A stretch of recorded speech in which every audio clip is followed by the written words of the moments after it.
गेल्या काही दिवसांपासून राज्यामध्ये नगरपरिषद नगरपंचायत निवडणुकांची रणधुमाळी पाहायला मिळते। आज राज्यातल्या सर्व नगरपरिषद नगरपंचायतींचं मतदान पूर्ण झालंय। 23 नगरपरिषद नगरपंचायतीकरता आज मतदान पार पडलं। मात्र मतदानादरम्यान अनेक ठिकाणी आरोप प्रत्यारोप तर काही ठिकाणी राडे झाल्याचं चित्र पाहायला मिळालंय। अनेक ठिकाणी मतदारांना पैसे वाटल्याचे आरोप झाले। नांदेडला धर्माबादमध्ये महिलांना मंदिरात आणि मंगल कार्यालयात डांबून ठेवल्याची घटना समोर आली। तर महिलांना मतदानासाठी पैसे देण्याचं आमिष राजकीय पक्षांकडून देण्यात आल्याचा आरोप महिलांनी केला। काही ठिकाणी बोगस मतदान केल्याचे प्रकार समोर झाले। तर त्यामुळे आता उद्या म्हणजे 21 डिसेंबरला राज्यातल्या सर्व 288 नगरपरिषदांची मतमोजणी पार पडणार आणि यामध्ये कोण बाजी मारणार यावर आता सगळ्यांचंच लक्ष आहे।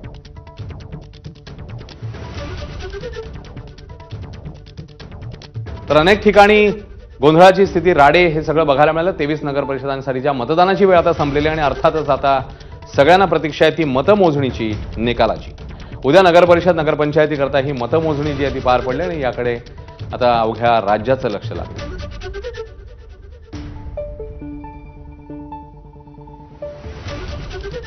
अनेक ठिकाणी बोगस मतदान झाल्याच्या तक्रारी झाल्या। काही ठिकाणी महिलांना मंदिरात कोंडून ठेवल्याची घटना समोर आली धर्माबादमध्ये।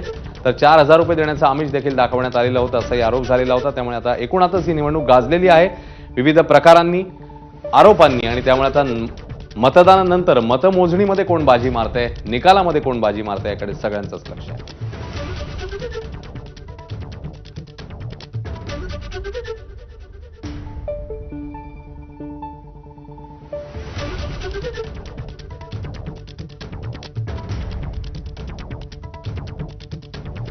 तर राज्यामधल्या विविध ठिकाणचं नेमकं काय वातावरण आहे हे आता आपण जाणून घेणारच आहोत। मात्र सगळ्यांना अर्थातच उत्कंठा आहे, उत्सुकता आहे ती उद्याच्या निकालाची। यामध्ये कोण बाजी मारतंय याचं कारण त्याच्यानंतर काहीच दिवसांमध्ये येणाऱ्या महापालिका निवडणुका, त्यामुळे उद्याच्या निवडणुकीचा निकाल हा फार महत्त्वाचा ठरणार आहे येणाऱ्या महापालिका निवडणुकांच्या दृष्टीने देखील। अनेक ठिकाणी आरोप प्रत्यारोप झाले, राडे झाले, कुठे कुठे मित्रपक्षच एकमेकांविरोधात उभे टाकलेले पाहायला मिळाले। आणि या सगळ्याबद्दल अधिक अपडेट्स देण्यासाठी आपले विविध रिपोर्टर्स आपल्या सोबत आहेत। अकोल्याहून आहेत उमेश अलोने, त्यासोबतच नांदेड धर्माबाद एकूणातच त्या ठिकाणचं वातावरण सांगतील कृष्णा केंडे। अहिल्यानगर आणि परिसरातली अपडेट नितीन ओझांकडनं जाणून घेणार आहोत। ठाणे आणि परिसरात नेमकं काय घडलं सुरेश काटे आपल्या सोबत आहेत।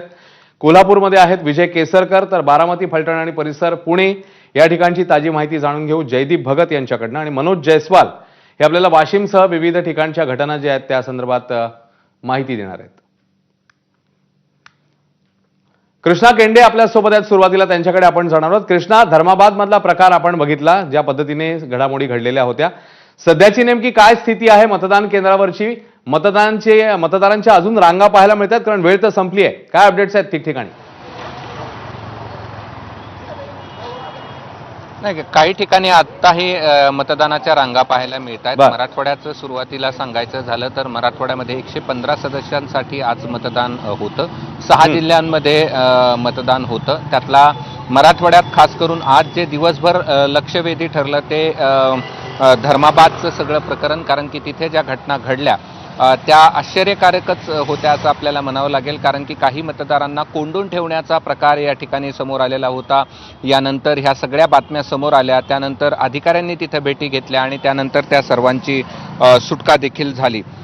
प्रचंड दिवसभरात वेगवेगळ्या ठिकाणी वेगवेगळ्या घटना धर्माबादमध्ये या ठिकाणी घडत होत्या। तेलंगणातील काही बोगस मतदान आणल्याचा देखील आरोप या ठिकाणी धर्माबादमध्ये करण्यात आलेला होता। त्याचबरोबर मतदान केंद्राबाहेर खूप मोठ्या प्रमाणावर काही ठिकाणी जमाव देखील पाहायला मिळाला होता। काही ठिकाणी सौम्य लाठीमार देखील करण्यात आलेला होता। साधारणपणे जर आपण पाहिलं तर धर्माबाद हाच मराठवाड्यातला आज दिवसभरातला सगळ्याचा केंद्रबिंदू ठरला, कारण की त्या ठिकाणी या सगळ्या घटना समोर आलेल्या होत्या। छत्रपती संभाजीनगरच्या फुलंब्रीमध्ये देखील मतदान केंद्राबाहेरच आपण पाहिलं तर तिथे जादूटोण्याचे प्रयोग झालेत की काय अशा प्रकारची शंका यावी अशा पद्धतीचे लिंबू, नारळ मतदान केंद्राच्या जवळपासच या ठिकाणी ठेवण्यात आली होती। हा देखील दिवसभरातला चर्चेत होता। मात्र आता मतदानाची वेळ या ठिकाणी संपलेली आहे। मराठवाड्यामध्ये 52 नगरपालिका आणि नगरपरिषदासाठी नगरपालिका आणि नगरपंचायतसाठी या ठिकाणी मतदान झालेलं आहे आणि याचा निकाल निश्चित उद्या आहे। काही निकाल अपील झालेल्या होत्या, त्यामुळे त्याचे आज या ठिकाणी मतदान झालं आणि उद्या सगळीकडे मतमोजणी होणार आहे। त्यामुळे आता उद्या नेमकं कोण बाजी मारतंय याकडे सर्वांचं लक्ष असणार आहे। अश्विन, कृष्णा आपल्या सोबतच राहा, पण अहिल्यानगरमध्येच राहणार आहोत, कारण तिकडेही अनेक ठिकाणी वेगवेगळ्या गोष्टी बघायला मिळालेल्या होत्या. मतदारांवर प्रभाव टाकत असल्याचा आरोप झालेला, भाजप राष्ट्रवादीच्या कार्यकर्त्यांमध्ये राडा झालेला, राजकीय नेत्यांची बाचाबाची पोलिसांसोबत झाली. नेमकं काय तिकडे घडलेलं होतं आणि मतदान प्रक्रिया कशी पार पडली, नितीन ओझा यांच्याकडनं जाणून घेऊ. नितीन. अश्विन, निश्चितच जर पाहिलं तर अहिल्यानगर मधील 4 नगरपालिका आणि 2 ठिकाणच्या प्रभागातील निवडणूक आज पार पडते. काही क्षणांपूर्वीच 5:30ची मतदानाची वेळ संपलेली आणि त्यानंतर देखील मी आता कोपरगावच्या नगरपालिका शाळेत आहे. अश्विन, हे जर दृश्य तुम्ही पाहिलं आता तर भली मोठी रांग या ठिकाणी महिलाच नव्हे तर पुरुषांची देखील या ठिकाणी दिसून येते. आतल्या बाजूला महिलांची रांग आहे तर बाहेरच्या बाजूला पुरुषांची रांग आहे. एकूण जर पाहिलं तर कोपरगाव नगरपालिका ही काळे आणि कोल्हे यांच्या अस्तित्वाची लढाई आहे आणि या सगळ्या पार्श्वभूमीत सकाळपासूनच या ठिकाणी एकमेकांवर आरोप प्रत्यारोप करण्यात आले. त्याचबरोबर नेवासामध्ये देखील काही ठिकाणी काही गोष्टी घडल्या, जेवळाली प्रवरात देखील काही गोष्टी घडल्या. मात्र चारही नगरपालिकांचा विचार केला तर कोपरगाव नगरपालिका ही आज सध्या महत्वाची असून या ठिकाणी काळे आणि कोल्हे यांचा संघर्ष महत्वाचा आहे आणि 5:30 वाजल्यानंतर ही जी रांग आपण पाहतो यावरून लक्षात येते की अजून कमीत कमी 1 ते 1.5 तास हे मतदान इथं सुरू राहील. 4:30 वाजेपर्यंत या ठिकाणी जवळपास 49% मतदान झालंय. त्यामुळे पुढच्या 4:30 ते 5:30 आणि त्यानंतर हे जे राहिलेलं मतदान हे जर विचार केला तर मतदान कमीत कमी 65%च्या पुढे जाण्याची शक्यता आहे. त्यामुळे वाढलेलं मतदान असेल त्याचा फटका काळेंना बसणार की कोल्हेंना, कारण कोपरगावमध्ये केवळ काळे कोल्हेच नव्हे तर शिवसेना उभाटा गट असेल, शिवसेना शिंदे गट हे देखील स्वबळावर लढत आहेत. त्यामुळे इथं चौरंगी लढत आहे. मात्र काळे कोल्हेंचा संघर्ष हा खूप महत्वाचा आहे. मी एक मिनिटासाठी अश्विन थांबू शकतो या ठिकाणी. विवेक कोल्हे जे भाजपचे ते या ठिकाणी आलेले, त्यांना आपण विचारूयात काय आज दिवसभर अजूनही 5:30 वाजून गेलेत, अजूनही मतदान सुरू आहे, काय त्याचा फटका कोणाला बसेल? नाही आहे, उत्स्फूर्त प्रतिसाद ह्याच बूथवर आहे. बाकी ठिकाणी बऱ्यापैकी मतदान प्रक्रिया मंदावलेली आहे.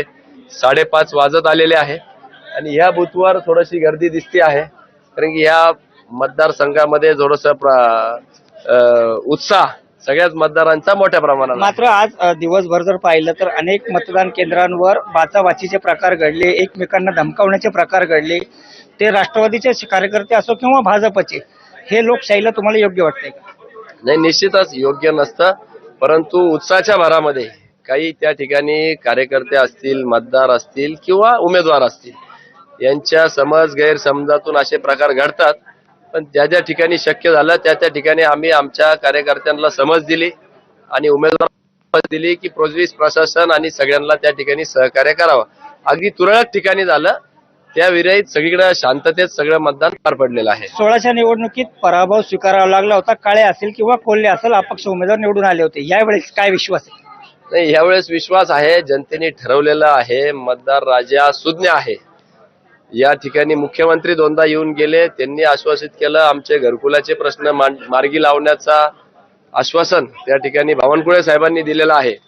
त्यामुळं एकंदरीतच सगळी परिस्थिती बघता 20-25 पेक्षाही जास्त नगरसेवक आज आमचे येताना दिसतात. नगर अध्यक्षपद हे 100% त्या ठिकाणी आमच्या पक्षाचं या ठिकाणी होणार आहे.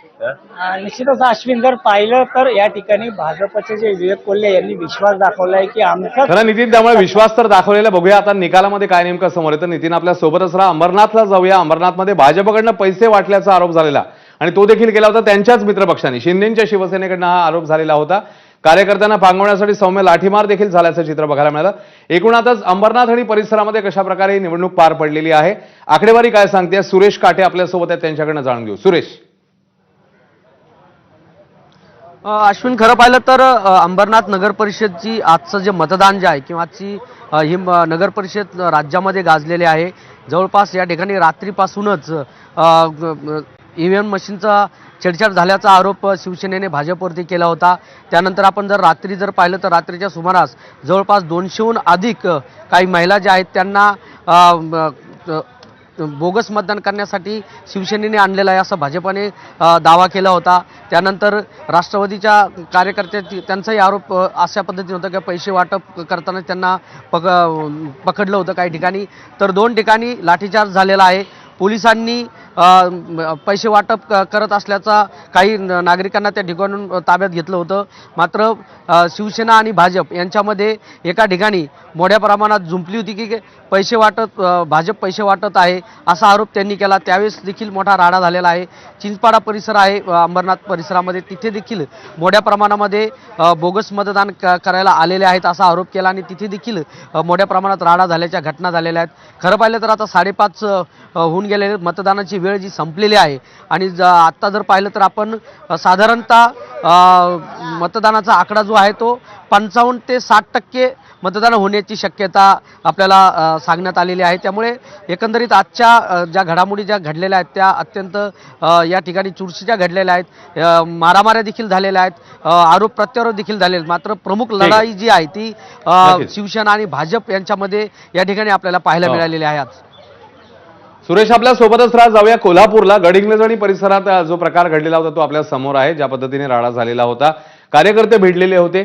एकूणातच कोल्हापूर आणि परिसरात गडिंग्लजमध्ये नेमकं काय वातावरण राहिलं, कसं मतदान पार पडलं, विजय केसरकर यांच्याकडनं जाणून घेऊ. विजय, तिकडची मतदान प्रक्रिया कशी पार पडलेली आहे आणि आता काय स्थिती आहे, कारण मतदानाची वेळ तर संपलेली आहे. विजय. अश्विन अगदी बरोबर आहे, कारण मतदानाची वेळ आहे ती संपलेली आहे. आपण जर बघितलं तर कोल्हापूरमध्ये कडाक्याची थंडी आहे आणि त्यामुळेच जवळपास सकाळी 10 वाजल्यानंतर मतदान केंद्रावरती या ठिकाणी रांगा आहेत त्या पाहायला मिळाल्या आणि साधारण 4 वाजेपर्यंत या मतदानाच्या रांगा आहेत त्या पाहायला मिळाल्या. जी आकडेवारी आता समोर येते, जी सांगितली जाते, साधारण एक 72% या ठिकाणी मतदानाचा आकडेवारी आहे ती जाऊ शकते. गडिंग्लज वार्ड क्रमांक 3 साठी हे मतदान झालं होतं आणि सकाळच्या सत्रामध्येच या ठिकाणी जोरदार आपल्याला हाणामारी देखील पाहायला मिळाली आणि त्याचं कारण असं झालं होतं की जनता दलाच्या नेत्या ज्या स्वाती कोरे आहेत त्या पहिल्यांदा या ठिकाणी मतदान केंद्रावरती जाऊन आल्या, आपल्या समर्थकांच्या सोबत जाऊन आल्या आणि त्याच्यानंतर राष्ट्रवादी काँग्रेसचे जे नेते आहेत ते या ठिकाणी जायला निघाल्यानंतर मग पोलिसांनी या ठिकाणी गेट अडवून धरलं आणि जाता येणार नाही अशा पद्धतीची भूमिका घेतली. त्यामुळे काहीसा वाद त्या ठिकाणी उद्भवला आणि आपण जे दृश्यांमध्ये बघतोय की एकमेकांच्या अंगावर धावून जाण्याचा प्रकार आहे तो या ठिकाणी घडलेला आपल्याला पाहायला मिळाला. आता कुठेही मतदान केंद्रावरती रांगा आहेत त्या पाहायला मिळत नाहीत, कारण 4 ते 4:30 पर्यंत हे सगळे मतदान आहेत ते मतदार या ठिकाणी आपलं मतदानाचा हक्क आहे तो बजावून गेलेले आहेत. मात्र ज्यावेळी आता 5:30 वाजले त्यावेळी राष्ट्रवादी काँग्रेस पक्षाच्या समर्थकांकडून मतदान केंद्रावरच फटाके वाजवून जल्लोष आहे तो केलेला आहे. त्यामुळे आपल्याला लक्षात येईल की उद्या ज्यावेळी निकाल लागेल त्यावेळी इथली परिस्थिती कशी असेल हे पाहणं खूप महत्वाचं असणार आहे. कोल्हापूर इंटरेस्टिंग लढती आहेत विजय, आणि बघूया आता नेमका निकाल काय लागतो. आपल्या सोबतच राहा. जाऊया जयदीप भगतकडे. पुणे, बारामती, फलटण परिसरातलं मतदान जे आहे ते नेमकं पार पडलेलं आहे. कसं तिकडे काय वातावरण होतं, कारण आपण बघितलं होतं काही ठिकाणी मतदान केंद्र वर काही मशीन्स जे आहेत त्या संदर्भातल्या काही तक्रारी आलेल्या होत्या. जयदीप भगत यांच्याकडनं जाणून घेऊ. जयदीप, तिकडे कसा प्रतिसाद होता, साधारण किती टक्के मतदान झाले, शेवटचे आकडे काय कळलेत? जयदीप. अश्विन, खरं तर मी आता बारामतीतील शारदा प्रांगण या ठिकाणी आहे. मतदानाची वेळ संपलेली आहे, मात्र या ठिकाणी बघू शकतो मतदारांच्या मोठ्या रांगा या ठिकाणी लागलेल्या पाहायला मिळत आहेत. पुरुषांची आणि महिलांची रांग आहे ती वेगळी आपल्याला पाहायला मिळते. खरं तर अजून 1 ते 1.5 तास या ठिकाणी जो आहे तो मतदान चालेल असं सांगितलं जाते. खरं तर बारामतीमध्ये ज्या ठिकाणी राज्यातल्या अनेक ठिकाणी गोंधळ झाला तसा गोंधळ बारामतीमध्ये पाहायला मिळाला नाही. मात्र या ठिकाणी 2 जे मतदार होते त्यांचे ज्यावेळेस ते मतदार केंद्रावरती पोहोचले त्याआधीच त्यांचं कुणीतरी मतदान करून गेलं होतं. असा धक्कादायक प्रकार जो आहे तो बारामतीमध्ये 2 ठिकाणी पाहायला मिळाला होता. त्याच्यामुळे आता हा जो गांभीर्यानं किती निवडणूक आयोग घेतो, कुणी बोगस मतदान केलं, असे अनेक प्रश्न या निमित्तानं उपस्थित होत आहेत. मात्र असं जरी असलं तरी बारामतीमधल्या शारदा प्रांगण या ठिकाणी मतदारांच्या रांगा आपल्याला पाहायला मिळत आहेत. तर फलटणमध्ये जे वॉर्ड क्रमांक 13 आहे त्या ठिकाणी जे आहे ते 2 वेळा मशीन बंद पडली होती, त्याच्यामुळे काहीसा गोंधळ पाहायला मिळाला होता. अर्थात बारामतीचं आतापर्यंत जे 3:30 वाजेपर्यंत 45% इतकं जे आहे ते मतदान झालेलं आहे. तर फलटणमध्ये साधारणतः 3:30 वाजेपर्यंत 52% मतदान जे आहे ते झालेलं आहे. बारामतीमध्ये राष्ट्रवादी विरुद्ध शिवसेना, विरुद्ध राष्ट्रवादी, विरुद्ध बसपा, विरुद्ध भाजप अशी जी आहे ती लढाई होती. तर फलटणमध्ये राष्ट्रवादी आणि भाजप एकत्र लढतंय, तर शिवसेना त्याच्या विरोधात स्थानिक आघाडी करून लढते. त्याच्यामुळं अवघा काही तास राहिलेत निकालाला. उद्या सकाळी 10 वाजल्यापासून मतमोजणीला सुरुवात होणार आहे. नेमकी कोण बाजी मारतं हे पाहणं महत्वाचं असणार आहे. फलटणमध्ये काही ठिकाणी तणावपूर्ण शांतता होती. 3 ते 4 मतदारसंघ जे आहेत किंवा प्रभाग जे आहेत, वॉर्ड जे आहेत ते सेन्सिटिव्ह होते, मात्र कोणताही गोंधळ झाला नाही. बारामतीमध्ये देखील शांततेत मतदान पार पडलं असलं तरी दोन मतदारांचं जे मतदान आहे ते मतदान केंद्राच्या वर पोहोचायच्या आधीच कुणीतरी करून दिलं. तर हा धक्कादायक प्रकार खरं तर बारामतीमध्ये खरं घडलेला आहे. जयदीप, त्यामुळे इकडे देखील ही देखील निवडणूक गाजलेली आहे. बघूया आता नेमकं कोण बाजी मारतंय उद्याच्या मतमोजणीमध्ये. जयदीप आपल्या सोबतच राहा. जाऊया अकोल्यामध्ये. उमेश अलोने आपल्या सोबत आहेत. उमेश, 25 जागांकरता नगर परिषदेच्या मतदान पार पडलेलं आपण बघतोय. काही काळ ईव्हीएम मध्ये झालेला बिघाड, त्यासोबतच अन्य काही प्रकार, हे सगळं बघता तिकडे नेमकं काय वातावरण होतं? कारण विदर्भामध्ये साहजिकच थंडी काही ठिकाणी नक्की आलेली आहे, तर तो पारा घसरलेला असताना राजकीय पारा कसा चढलेला पाहायला मिळाला? कशी स्थिती होती मतदानाची उमेश?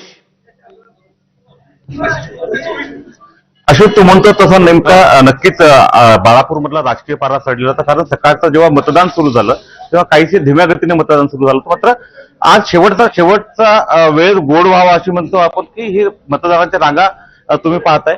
आणि बाळापूर मधलं हे कासारखेड मधलं मराठी शाळेवरचं हे मतदान केंद्र आहे. आपण पाहतोय की मतदानाच्या अक्षरशः रांगा लागलेल्या आहे. आणि अश्विन, आकडेवारीचा विचार करायचा झाला तर दुपारी 3:30 पर्यंत 53.07 एवढं मतदान जे आहे ते त्याची नोंद झालेली आहे.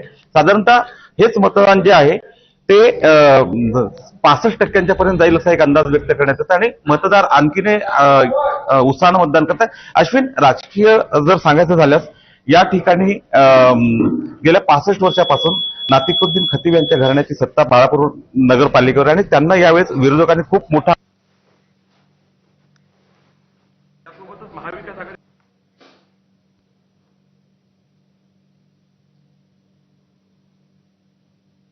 तर अकोल्यामधली स्थिती आपण जाणून घेत होतो उमेश अलोने यांच्याकडनं. त्यामुळे ठिकठिकाणी मतदान तर पार पडलेलं आहे आणि अर्थातच प्रतीक्षा आहे मतमोजणीची. काही ठिकाणी काही प्रकार घडलेले होते, कार्यकर्ते भिडले होते, काही तक्रारी आल्या होत्या, पैसे वाटपाच्या तक्रारी आल्या होत्या, काही ठिकाणी मशीन बंद पडल्याच्या तक्रारी आल्या. त्यामुळे एकूणातच वेगवेगळ्या प्रकारांनी आजचाही मतदानाचा दिवस हा चर्चेमध्ये राहिला. आणि आता अर्थातच सगळ्यांना प्रतीक्षा आहे ती मतमोजणीची. आणि उद्या ही मतमोजणी आपल्याला बघायला मिळणार आहे. त्यामुळे त्या मतमोजणीत कोण बाजी मारतं, निकालात कोण बाजी मारतं पाहणं महत्वाचं आहे. आणि आता जाऊया मनोज जयस्वाल यांच्याकडे. वाशिमहून ते आपल्यासोबत आहेत. मनोज, तिकडे कशा प्रकारे मतदानाला प्रतिसाद होता? काय नेमकी टक्केवारी समोर येते? आणि आता वेळ तर उलटून गेलेली आहे, मतदानाची वेळ तर संपलेली आहे. आताची काय स्थिती आहे मतदान केंद्रावरची? नक्कीच अश्विन, सकाळी 7:30 वाजता जर पाहायला गेलं तर मतदानाला सुरुवात जरी झाली असली मात्र थंडीचा पारा 9 पेक्षा जास्त कमी घसरला होता. त्यामुळं मतदानाची सुरुवातीच्या टप्प्यात कमी अशी आकडेवारी पाहायला मिळाली. मात्र आता शेवटच्या टप्प्यात जर पाहायला गेलं तर 5:30 वाजून गेलेले आहेत आणि भरपूर प्रमाणात अशा मतदाराच्या रांगा लागलेल्या आहेत. दिवस हा हिवाळा छोटा असतो त्यामुळं अर्थातच थोडासा वेळ कमी मिळालेला आहे. आणि एका प्रभागामध्ये 2 वोटिंग आणि एक अध्यक्षपदासाठी वोटिंग असल्यामुळं थोडासा वोटिंगसाठी उशीर लागतोय. त्यामुळं ह्या रांगा कंटिन्यू अशा आपल्याला दिसून येत आहेत. त्याही पलीकडे जाऊन आज वाशिममध्ये जर पाहायला गेलं तर 1-2 ठिकाणी जर सोडलं ईव्हीएम मशीन बंद पडल्याचे प्रकार घडले होते. मात्र त्यानंतरही भाजप आणि शिवसेना उभाटा गटाच्या या सगळ्या एक कार्यकर्त्यामध्ये आमने सामने आल्याचा प्रकार पाहायला मिळाला होता. आणि त्यानंतर पोलिसांना मोठी कसरत करावी लागली आणि दोन्ही गटाला शांत करण्याची इथं पोलिसांना कसरत करावी लागल्याची पाहायला मिळालं होतं. अश्विन, धन्यवाद मनोज या सगळ्या माहितीबद्दल. आणि आपले विविध प्रतिनिधी आपल्यासोबत होते उमेश अलोने, त्यासोबतच कृष्णा केंडे, नितीन ओझा, सुरेश काटे आणि त्यासोबतच विजय केसरकर, जयदीप भगत आणि अर्थातच मनोज जयस्वाल या सगळ्यांनी आपल्याला सविस्तरपणे माहिती दिली. आणि बघूया आता मतमोजणीमध्ये नेमकी कोण बाजी मारते. या सगळ्यांकडनं आपण उद्या देखील या सगळ्या ठिकाणची जी परिस्थिती आहे ती जाणून घेणारच आहोत आणि अपडेट्स जाणून घेणार आहोत. तुर्तास या सगळ्यांना धन्यवाद.